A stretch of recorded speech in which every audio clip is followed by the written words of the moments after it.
শান্তি বর্ষিত হোক আপনাদের সকলের উপর সেই কামনা এবং সকলকে অনেক অনেক শুভেচ্ছা জানিয়ে শুরু করছি আমি শাহাদাত। আজকে আপনাদের সামনে যে তথ্যটি উপস্থাপন করব সেটি হচ্ছে আমি প্রফেসর ডক্টর টিম নোকস যিনি কেপটাউন ইউনিভার্সিটির একজন প্রফেসর, তাকে ইমেল করেছিলাম আমাদের ডক্টর মধু এস মালোর যে সম্প্রতি প্রকাশিত গবেষণা, সেই গবেষণাটির বিষয়ে আপনারা জানেন এর আগে আমি একখানা ভিডিও করেছিলাম যেখানে প্রফেসর এস মালো দাবি করেছিলেন যে তিনি ডায়াবেটিস রোগের কারণ খুঁজে পেয়েছেন। তিনি সেটা দাবি করেছিলেন যে ইন্টেস্টিনাল অ্যালকালাইন ফসফেটেজ নামে একটি এনজাইমের ঘাটতির কারণেই টাইপ 2 ডায়াবেটিস হয়ে থাকে, এবং তিনি এটাকে কারণ হিসেবে তার যে উপস্থাপনা সেই উপস্থাপনায় দাবি করেছেন। যদিও গবেষণাটিতে তিনি সেটাকে সেভাবে উপস্থাপন করেননি। গবেষণাতে তিনি বলেছেন যে ঝুঁকি বেড়ে যায়, কিন্তু তার যে সাংবাদিকদের সঙ্গে তার যে সম্মেলন ছিল সেই সম্মেলনে তিনি দাবি করেন যে এটাই কারণ। তো এ বিষয়ে আমি খানিকটা বিভ্রান্ত হয়ে গিয়েছিলাম, কারণ যদি সেটাই কারণ হয় তাহলে আমাদের কার্বোহাইড্রেট বা শর্করা জাতীয় খাবার কম খেতে হবে কেন, বা শর্করা জাতীয় খাবার খাওয়ার কারণে খাওয়ার সঙ্গে যদি ডায়াবেটিসের সম্পর্ক না থাকে তাহলে সেটা নিয়ে আমাদের এত দুশ্চিন্তার তো আসলে যুক্তি হয় না। এদিকে এত বড় বড় ডাক্তার এবং বিজ্ঞানীগণ, গবেষকগণ দাবি করছেন যে শর্করা জাতীয় খাবার খেলেই আসলে টাইপ 2 ডায়াবেটিসটা হয়, এবং কিভাবে হয় সেটাও তারা ব্যাখ্যা করেছেন। আর সেখানে প্রফেসর এসমালোর যে ব্যাখ্যা, সেই ব্যাখ্যা তখন আমাকে খানিকটা বিভ্রান্ত করে ফেলে। সুতরাং ব্যাখ্যার জন্য আমি, বা এটাকে আরেকটু ভালো বোঝার জন্য আমি বিশেষজ্ঞ হিসেবে প্রফেসর টিম নোকসকে অনুরোধ করি এই গবেষণাপত্রটি পড়ে দেখতে। তো পড়ে দেখে তিনি আমাকে জবাব দিয়েছেন এবং আমি খানিকটা অবাক হয়েছি, মানে সাংঘাতিকভাবেই অবাক হয়েছি এবং আনন্দিত হয়েছি যে প্রফেসর টিম নোকসের মতন মানুষ আমার ইমেইলের জবাব দিয়েছেন। তো সেখানে তিনি যে কথাগুলো লিখেছেন আমি এখন আপনাদেরকে সেটা পড়ে শোনাবো। তো খানিকটা প্রথমে ইংরেজিতে পড়বো, তারপরে বাংলা অনুবাদটা আপনাদেরকে বলার চেষ্টা করবো, সুতরাং আমার সঙ্গে একটু থাকবেন। Dear Shahadat, thank you so much for this very interesting paper which seems to have some very real merit. The nature of this study is that it is relating two variables to see if there is a significant association. Such studies cannot prove causation. Causation can only be proved by adding or removing a suspected causal agent.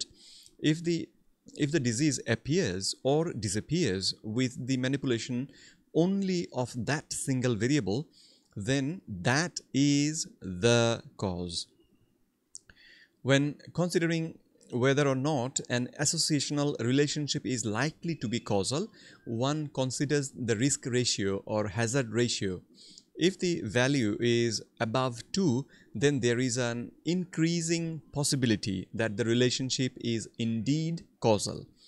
As you will see in this paper, the risk ratio is more than 3, which means that there is an increasing possibility that the relationship is causal.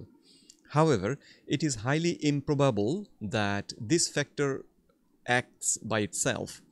I would guess that to develop type 2 diabetes, one would need this factor and a high carbohydrate diet for many decades.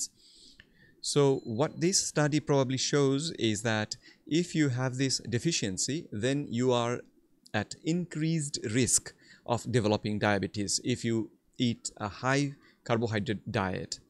But if you have that deficiency but you don't eat the high carb diet for decades, then I would suspect that you are not at any increased risk of developing diabetes. Remember that the majority of people today are eating diabetes producing diet. Thus, the real cause of diabetes is the diet, and this is what should be emphasized. Best wishes, Team Noakes. এবারে বাংলায় বলি। Doctor team নোকস আমাকে এই পেপারটি সম্পর্কে বললেন, গবেষণাপত্রটি সম্পর্কে বললেন যে এটি বেশ মজার একটি বা কৌতূহল উদ্দীপক একটি গবেষণাপত্র, এবং এর মধ্যে আসলে নতুন কিছু তথ্য জানা যাচ্ছে যেটা কিনা গুরুত্বপূর্ণ।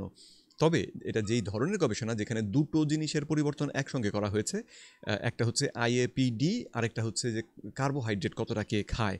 সুতরাং এই জাতীয় গবেষণা থেকে কখনোই আসলে কোনো অসুখের কারণ খুঁজে বার করা সম্ভব নয়, বরং এখান থেকে আমরা যেটা পেতে পারি সেটা হচ্ছে যে একটা রোগের সঙ্গে এই দুটো ভেরিয়েবলের কোনো সম্পর্কের ইঙ্গিত আমরা পেতে পারি।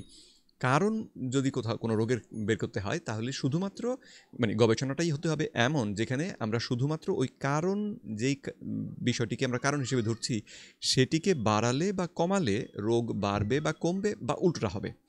তো সেক্ষেত্রে সেটাকে বলা যাবে।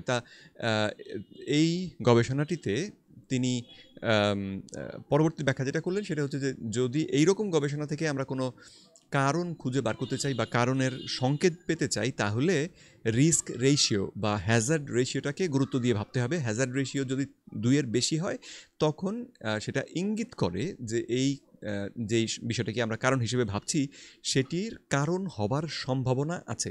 এটা কিন্তু সঙ্গে সঙ্গে কারণ যে তা নয়, কিন্তু এটাকে কারণ হিসেবে পরবর্তী গবেষণায় এটা কারণ হিসেবে আমাদের সামনে আমরা পেতে পারি হয়তো।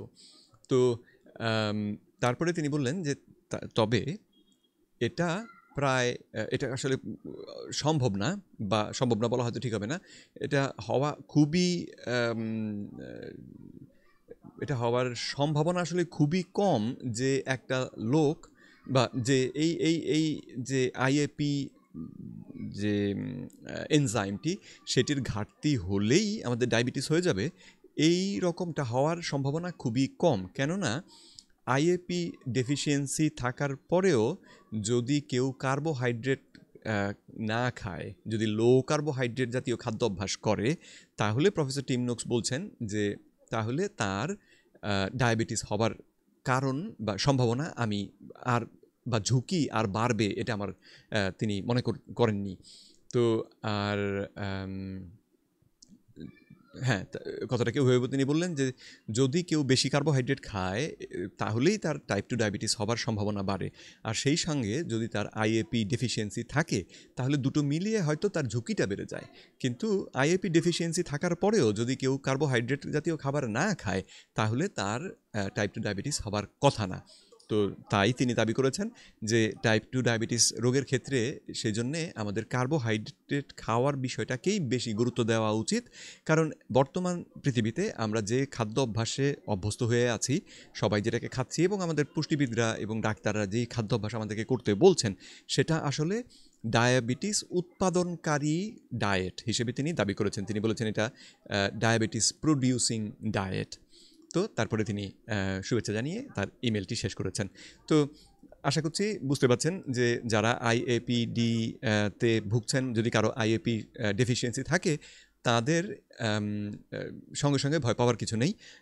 ডায়াবেটিস রোগ থেকে যদি আত্মরক্ষা করতে চান তাহলে খাবার থেকে শর্করা জাতীয় খাবার কমিয়ে দিলে আইএপি ডেফিসিয়েন্সি থাকার পরেও আপনার টাইপ 2 ডায়াবেটিস হবে না, বা হওয়ার ঝুঁকি অনেক কম, অনেক কম। একদম হবে না নিশ্চিত করে বলা আমাদের ঠিক না, অনেক কম হবে। তো যাই হোক, আমি এই ইমেলটি আপনাদের সামনে তুলে ধরার চেষ্টা করলাম এই কারণে যে এই নিয়ে এর আগে আমি একখানা ভিডিও করেছিলাম এবং আমার মতামত থেকে একজন বিশেষজ্ঞের মতামত অনেক বেশি গুরুত্বপূর্ণ। আর সঙ্গে এই ভিডিওটি যদি আমাদের প্রফেসর মধু এস মালোর দৃষ্টিতে পড়ে, তিনিও হয়তো একজন বিশেষজ্ঞের মতামত, তার গবেষণাটি সম্পর্কে একজন বিশেষজ্ঞের মতামতটা জানতে পারবেন। তাতে ভবিষ্যতে গবেষণা করার ক্ষেত্রে হয়তো তাকে আরও সাহায্য করবে। তো সেই উদ্দেশ্যেই এই ভিডিওটি করা। যাই হোক, আজকে এখানেই শেষ করি। পরবর্তী ভিডিওতে আপনাদের সঙ্গে আবার দেখা হবে সেই আশা রেখে বিদায় নিচ্ছি।